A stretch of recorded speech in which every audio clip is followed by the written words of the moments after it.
Souvent représenté avec une queue de serpent et parfois même des serpents dans le dos, c'est l'un des gardiens les plus redoutés de toute la mythologie grecque. Énorme molosse à 3 têtes, il est le gardien du royaume des morts, tant à la fois terrifiant et symbolique. Les premières mentions du Cerbère se trouvent dans les textes anciens de la mythologie grecque, et notamment dans la Théogonie d'Hésiode. Hésiode est un poète grec de l'Antiquité. Ayant vécu au 7e et 8e siècle avant Jésus-Christ, il est considéré comme l'un des plus importants poètes de la Grèce antique. Ses œuvres ont une influence considérable sur la culture et la littérature occidentale.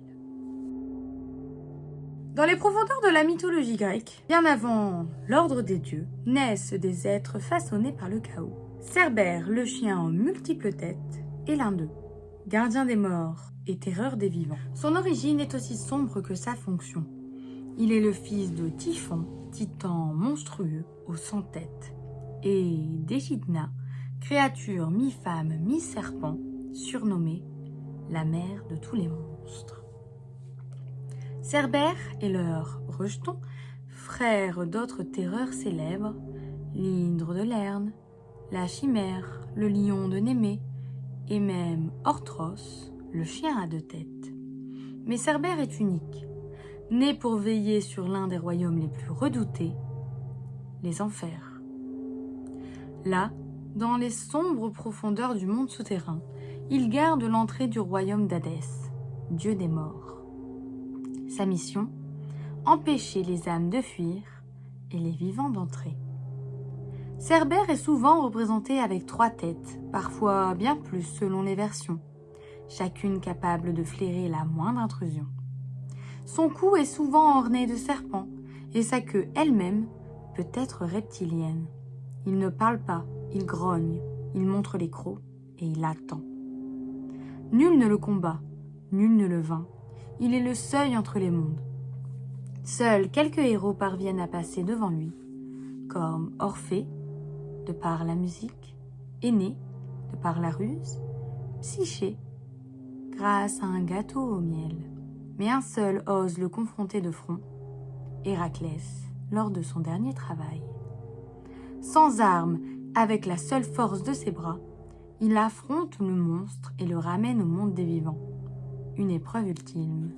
Car Cerbère n'est pas qu'un chien monstrueux. Il est le gardien du passage, celui qui marque la limite entre la vie et la mort, et entre le connu et l'inconnu. À travers lui, les Grecs disaient une vérité très profonde. Ce qui appartient au monde des morts ne revient pas.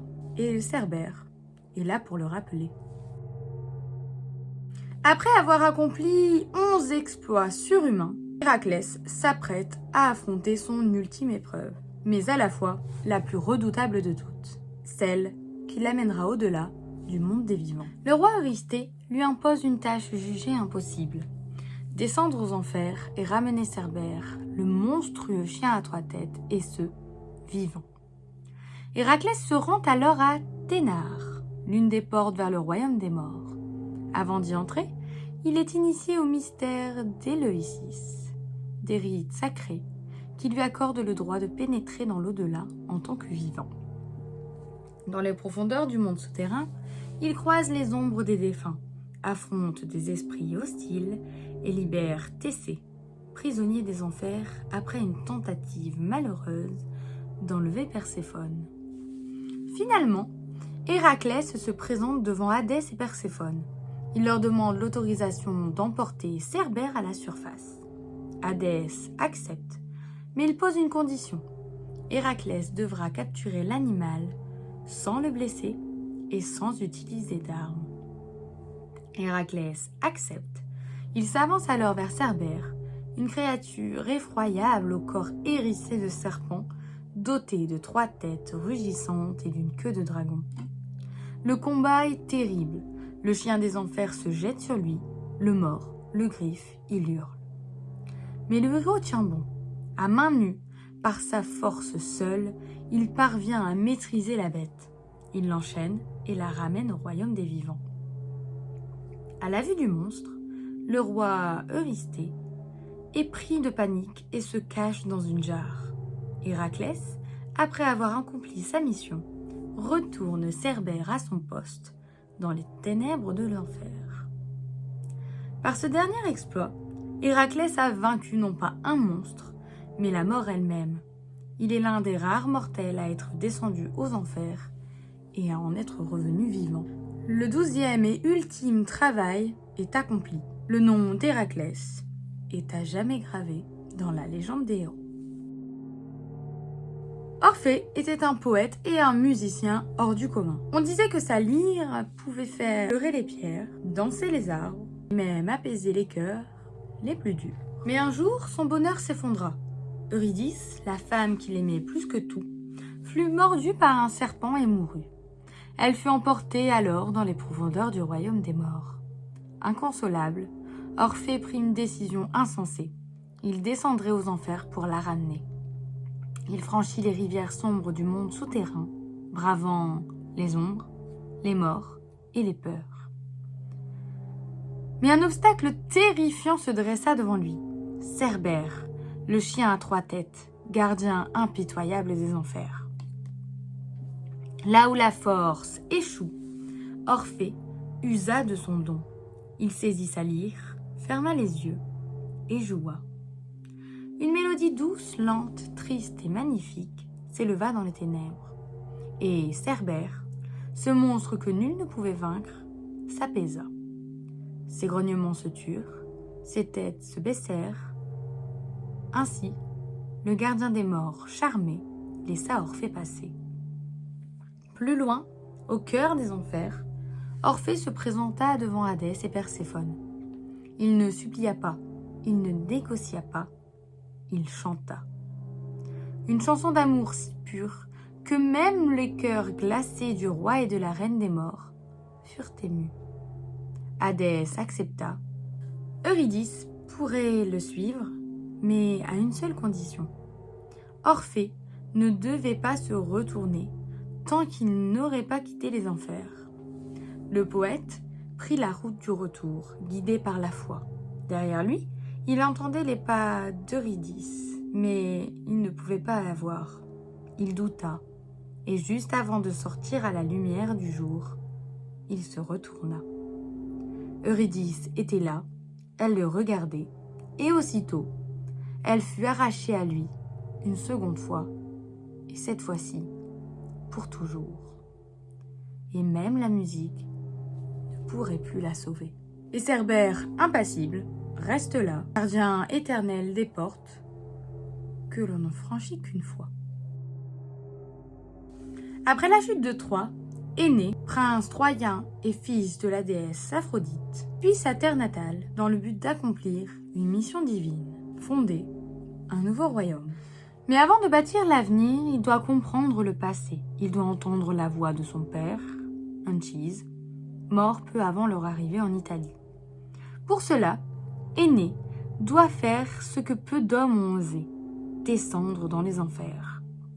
Guidé par la Sibylle de Cume, une prêtresse inspirée par les dieux, il emprunte le chemin des morts. Ensemble, ils pénètrent dans les ténèbres. Mais avant d'aller plus loin, un obstacle redoutable les attend. Cerbère, le chien à 3 têtes et gardien implacable des enfers. Ses aboiements font trembler les ombres. Ses crocs gardent à la frontière entre le monde des vivants et celui des morts. Aucun ne passe sans qu'il ne le veuille. Mais la Sibylle est préparée. Elle a confectionné un gâteau au miel et aux herbes soporifiques. Un appât sucré chargé de sommeil. Elle le jette devant Cerbère. Le monstre s'arrête, renifle, puis dévore le gâteau. Quelques instants plus tard, ses 3 têtes s'alourdissent. Cerbère chancelle, puis s'allonge, vaincu par le sommeil magique. Le chemin est libre. Énée peut continuer sa descente. Grâce à ce passage silencieux devant la bête endormie, il atteindra les rives du Styx, rencontrera son père et découvrira les âmes de ceux qui fonderont Rome. Une nouvelle destinée est en marche, et Cerbère, fidèle à son rôle, dormira encore un peu avant de reprendre sa vie éternelle. Psyché était une mortelle d'une beauté si éclatante qu'elle attira l'admiration des hommes. La jalousie de dame Aphrodite, qui est, elle, la déesse de l'amour et de la beauté. Pour la punir, Aphrodite lui imposa une série d'épreuves impossibles. La dernière est la plus dangereuse. Elle l'envoya dans les profondeurs de la terre. Psyché devait se rendre au royaume d'Hadès et rapporter une boîte contenant un peu de la beauté de Perséphone, la reine des morts. Effrayée mais déterminée, Psyché suivit les conseils d'une tour divine, ignorer les voix qui supplient, offrir 2 gâteaux au gardien des enfers et surtout ne jamais ouvrir la boîte. Lorsqu'elle parvint aux portes du royaume souterrain, un obstacle effroyable l'attendait. Nous ne le présentons plus. C'est en effet Cerbère, le fameux gardien des enfers, posté devant l'entrée du domaine d'Hadès. Ses crocs menaçaient de déchiqueter quiconque osait s'approcher, mais Psyché ne comptait pas sur la force. Elle jeta devant le monstre l'un des 2 gâteaux faits de miel et de farine d'orge, comme on le lui avait enseigné. Aussitôt, Cerbère se calma. Les 3 têtes se disputèrent le gâteau, distraites et rassasiées. Grâce à cette ruse douce, Psyché put passer et atteindre la salle du trône où l'attendait Perséphone. La déesse lui remit la précieuse boîte, et Psyché reprit le chemin du retour vers le monde des vivants. Mais sur le chemin, une pensée la tourmenta. Et si elle s'accordait elle-même un peu de cette beauté divine? Elle souleva le couvercle et s'effondra aussitôt, plongée dans un profond sommeil semblable à la mort. Heureusement, Eros, le dieu de l'amour, la retrouva. Il la réveilla et la ramena parmi les vivants. Émue par leur amour, Zeus accorda l'immortalité à Psyché et elle fut accueillie parmi les dieux de l'Olympe.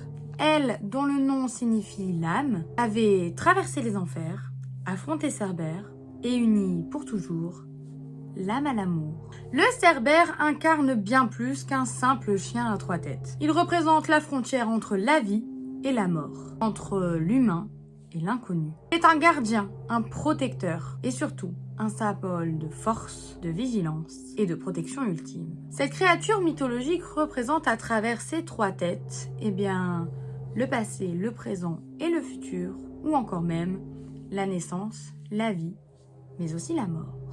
Le Cerbère représente souvent la peur de la mort, de l'infranchissable, mais aussi de la loyauté.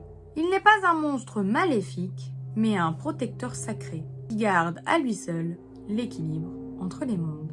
J'espère que cette vidéo vous aura plu. N'hésitez pas à la liker, à la partager et à vous abonner si ce n'est pas déjà fait.